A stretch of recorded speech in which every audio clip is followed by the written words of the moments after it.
Welcome to NCERT 360. இன்னைக்கு இந்த கிளாஸில் நம்ம கிளாஸ் 11ல் உள்ள ப்ராபபிலிட்டி சாப்டர் நம்பர் 14ல் எக்ஸாம்பிள் நம்பர் 2 தான் பார்க்க போகிறோம். ஸோ ஃபர்ஸ்ட் கொஷின் பாருங்க. 2 dice are thrown and the sum of the numbers which come up on the dice is noted. Let us consider the following events ன்னு சொல்லிட்டு 4 events கொடுத்துருக்காங்க. So first event என்ன கொடுத்துருக்காங்க அப்படின்னா A the sum of eventன்னு கொடுத்துருக்காங்க. அப்போ answer என்னென்ன வரும்னு பாருங்க. And n of s என்ன கொடுத்துருக்காங்க, n of s is equal to 36. எப்படி 36ன்னு சொல்றீங்க அப்படின்னா கொஷின் பாருங்க, 2 டைன்னு கொடுத்துருக்காங்க. அப்படின்னா என்ன, 2 டைனா என்ன, 2 டை வந்து த்ரோ பண்றாங்க. ஸோ அப்போ வந்து சாம்பிள் ஸ்பேஸ் என்னவா இருக்கும், 36 இருக்கும். ஸோ அப்போ என்னென்னலாம் வரும் பாருங்க. A is equal to 1, 1, 1, 3, 1, 5, 2, 2, 2, 4,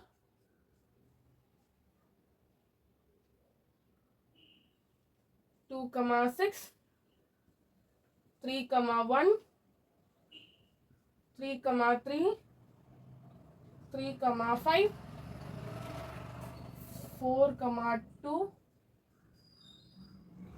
4, 4, 4, 6, 5, 1, 5, 5, 6, 2, 6, 4, 6, 6. So இதான் ஏ உள்ள ஈவெண்ட்டை. நெக்ஸ்ட் பி ஈவெண்ட் நம்ம பார்க்கலாம். ஸோ நெக்ஸ்ட் பி ஈவெண்ட் பார்க்கலாம் வாங்க. பி என்ன கொடுத்துருக்காங்க, the sum is multiple of 3ன்னு கொடுத்துருக்காங்க.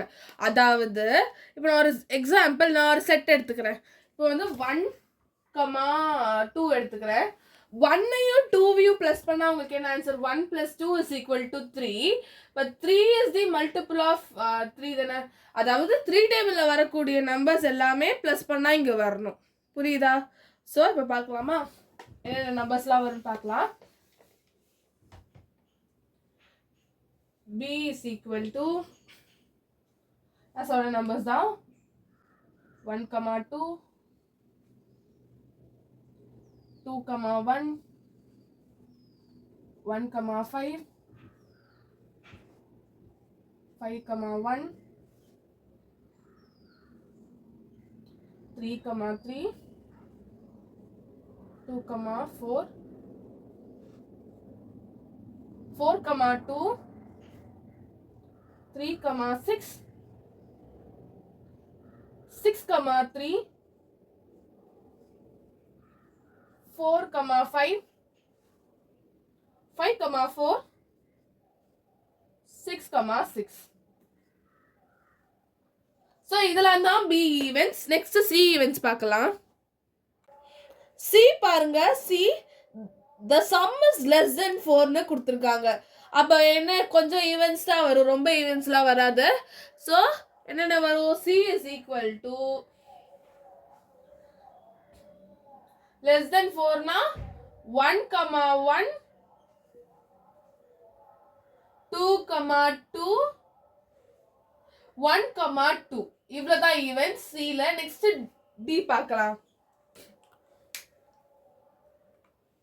நெக்ஸ்ட் டி பாருங்க, சம் இஸ் கிரேட்டர் தென் 11ன்னு கொடுத்துருக்காங்க. அப்படின்னா ஒரே ஒரு ஈவெண்ட் தான் வரும். அது என்ன event, D is equal to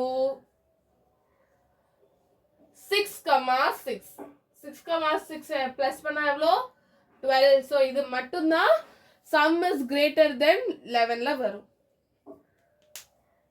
இப்போதான் ஆக்சுவல் கொஷனுக்குள்ள போகிறோம். கொஷின் பாருங்க, which pairs of these are mutually exclusiveன்னு கேட்டிருக்காங்க.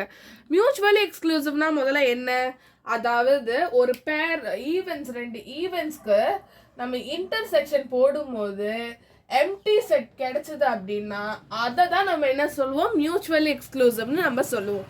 ஸோ இப்போ பாருங்க, இதில் என்ன கேட்டிருக்காங்க அப்படின்னா எந்த பேர் வந்து மியூச்சுவலி, அதாவது எம்டி செட் கிடைக்கும் உங்களுக்கு இன்டர்செக்ஷன் போட்டா அப்படின்னு சொல்லி கேட்டிருக்காங்க. ஸோ ஒவ்வொன்றா போட்டுடலாமா. ஸோ வாங்க, ஃபர்ஸ்ட் A intersection B போட்டால் உங்களுக்கு என்ன கிடைக்கும்? ஸோ பாருங்க 1,5 2,4 3,3 4,2 5,1 அண்ட் லாஸ்ட்டாக 6,6 வரும். ஸோ பார்த்தீங்கன்னா உங்களுக்கு மொத்தம் வந்து 6 பேர்ஸ் ஆஃப் நம்பர்ஸ் இருக்குது. இது வந்து இன்டர்செக்ஷன் போடும்போது நமக்கு எம்டி செட் வந்தால் தான் நம்ம மியூச்சுவலி எக்ஸ்க்ளூசிவ்னு சொல்லுவோம். ஆனால் இதை வந்து மியூச்சுவலி எக்ஸ்க்ளூசிவ் கிடையாது, பிகாஸ் இதுக்குள்ளே 6 பேர்ஸ் ஆஃப் நம்பர்ஸ் இருக்குது இந்த செட்டுக்குள்ளே. So which is not equal to empty set. So வந்து இந்த மாதிரி எல்லா ஈவெண்ட்ஸ்க்கு போட்டு பார்க்கலாம். பேர்ஸாக நம்ம போட்டு பார்த்துடலாம். A இன்டர்செக்ஷன் சியுமே உங்களுக்கு எம்டி செட் வராது. A இன்டர்செக்ஷன் B வராதா? A இன்டர்செக்ஷன் Dயுமே உங்களுக்கு என்ன எம்டி செட் வராது. அதே மாதிரி B இன்டர்செக்ஷன் சியுமே உங்களுக்கு எம்டி செட் வராது.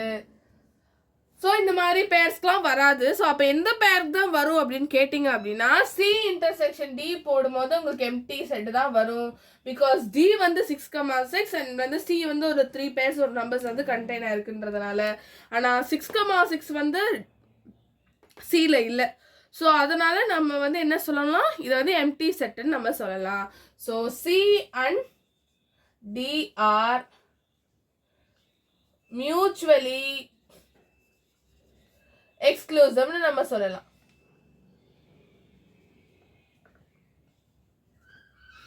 Thank you all for watching.